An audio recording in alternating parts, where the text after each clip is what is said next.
What the country needs more than ever is certainty. UK Prime Minister Theresa May speaking in London Friday after her Conservative Party fell short of winning a parliamentary majority in the general election, resulting in what's called a hung parliament. I will now form a government that can provide certainty and lead Britain forward at this critical time for our country.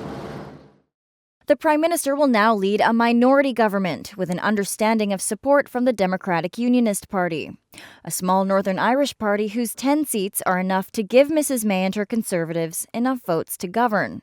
Having secured the largest number of votes and the greatest number of seats in the general election, it is clear that only the Conservative and Unionist Party has the legitimacy and ability to provide that certainty by commanding a majority in the House of Commons.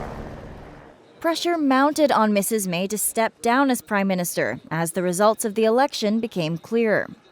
She fought the election on the basis that it was her campaign, it was her decision to call the election, it was her name out there, and she was saying she was doing it to bring about strong and stable government. Well, this morning it doesn't look like a strong government, it doesn't look like a stable government, it doesn't look like a government that has any programme whatsoever.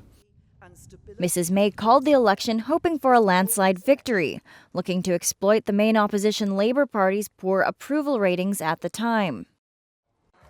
It was a gamble that didn't pay off, unleashing fresh uncertainty in the country as it's set to head into Brexit negotiations with the European Union in just 10 days.